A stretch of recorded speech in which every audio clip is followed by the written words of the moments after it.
Alright, what is going on, guys? It is Risk here, and yeah, today I'm going to be making a video talking about the top 10 free-to-play FPS games that you can get, and yeah, these are mainly on PC, just because, you know, PC is normally the place where you can find a lot of free-to-play games, but there are like one or two that are on like PlayStation 4 and all that. So for number 10, we got Servarium. Now, the reason why I'm putting this on here and in number 10 is that these servers have been dead for a while, or they're not completely dead. There's still like a couple people that play it, but it's pretty hard to find lobbies. But yeah, Servarium is a very Call of Duty-like FPS game. It has like a post-apocalyptic theme, and you know, just playing it's really good. All the weapons are good. It is a little bit pay to win, some people say, but I pretty much always do perfectly fine just running around with a sniper, because I mean, that's how I play video games, so I don't know. But next we have Phantomers. Now, the reason why this is up here is because the game is only officially released in Turkey, I think. But there is a way to change the language in the game settings, and you can play it like normal. You just have like a higher ping in all the servers, but it's fine. So a lot of people say that Phantomers is a CSGO mixed with COD ripoff, and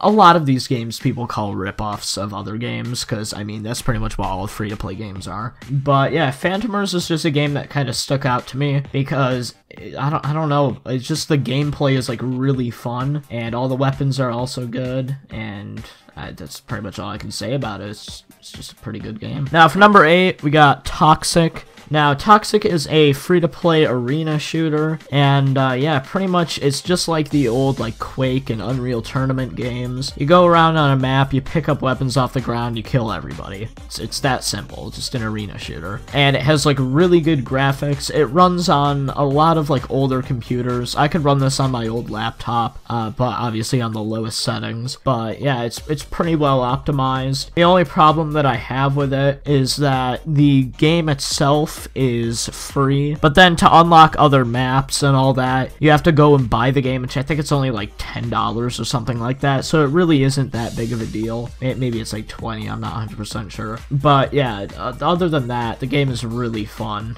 and I've put a lot of hours into playing that one. So for number 7, we got Planetside 2. Now, if you guys have never heard of Planetside 2, it's pretty much Battlefield, but on a huge open world. So you have 3 teams all going together to try to capture as much of this world, or it's mainly like an island, as they possibly can. And every week, the team that captured the most land, I think all of the people on the team earn like credits or whatever. Then it resets to just no one having any land, and you just have to start over like that. So it's technically endless, but I mean, it does reset every week, so. But there's no like matches and stuff, you know what I mean? You just play, try to capture like new territories, and like defend them, and it's pretty fun. They got a lot of good weapons and vehicles, and you know, then there's also classes that have things like jetpacks, cloaking, shields. It's just really fun. Also, this game is available on PS4, so if you guys are console players, then you can play that on there. Now for number 6, we have Line of Sight. Now,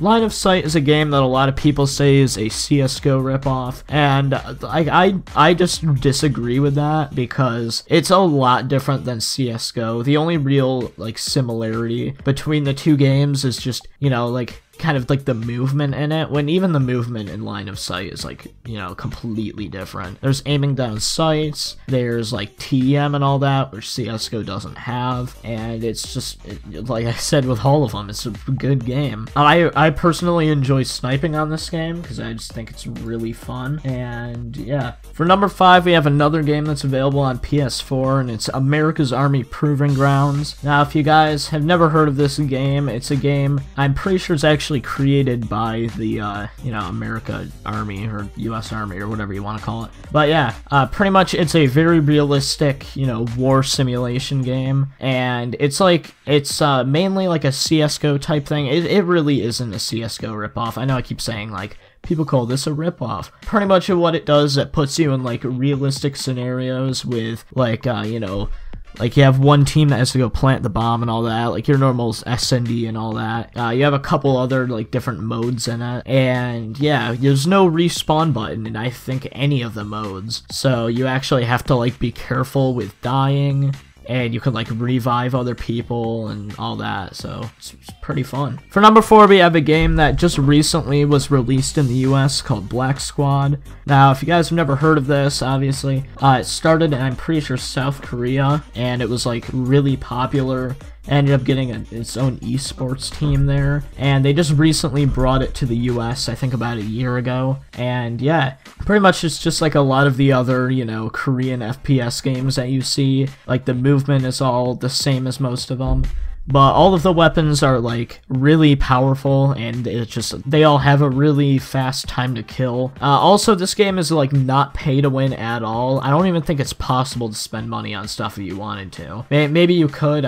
Actually, yeah, I think you can get, like, cosmetics and stuff if you spend money, but it's not even really that big of a deal. Most of the weapons and stuff are given to you either, like, for free, or you can buy them with in-game currency. So for number 3, I didn't really know if I wanted to put this game on the list, but yeah, it is Call of Duty Online. So if you don't know what COD Online is, it's a Chinese free-to-play Call of Duty game, and it plays just like MW2 or MW3. It has a lot of maps from all of the Call of Duty games, some of the best ones in all of them, and it has a lot of the weapons from Call of Duty. It has a ton of like new modes and old modes and everything. It has pretty much all the best modes from it. Pretty much has the best everything from all of the Call of Duty games that came before it, and it gets updated like really frequently with like new maps, new modes, new weapons, stuff like that. There is a supply drop system, but it isn't really pay to win, because you could literally just earn everything just from playing. I think at the end of each match you get like a common or rare supply drop, and you have a pretty good chance of getting stuff. The only one problem with it is that it isn't, you know, officially released in the US. To be able to get the game, you could look up tutorials online. It's not really that hard to do, but you have to play on Chinese servers, so if you guys don't want to deal with that, then that's obviously not the best game for you. So you are pretty much running around with a 300 ping unless you're from like an area, you know, close to there, which is, you know, kind of stupid, but you just have to deal with it until they make a global release of it. Now for number 2, we have a game that just recently, you know, got updated after like 2 years of no updates, and that is Blacklight Retribution. Now, I've been playing this game for about 3 years, actually, or at least I started playing this game about 3 years ago, and I took a little bit of a break for a while just because it wasn't getting any updates or anything. And this one also, by the way, has a PS4 release if you want to play it. It's pretty much just this game where you can literally customize anything about your weapon, so you can change, you know, the barrel of it, you can change the ammo, the stock, you know, you can just change everything about it. There's like 15 different sights that you can put on it, and that's like one of the best things about it, just the amount of customization. You also have the hyper reality visor, which lets you see through walls for a short amount of time, which like makes the gameplay a lot more fast paced and just adds to, you know,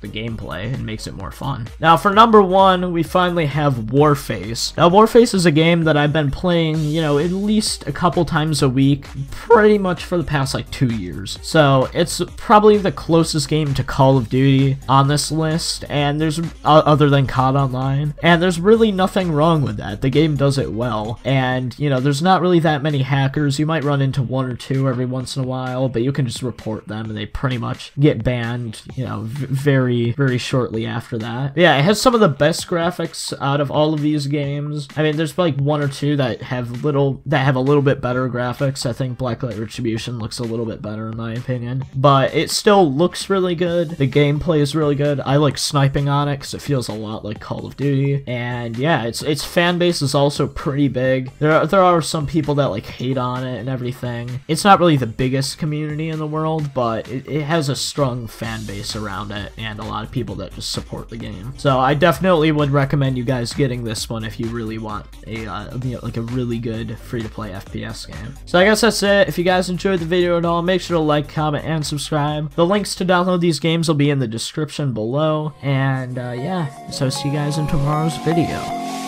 Goodbye.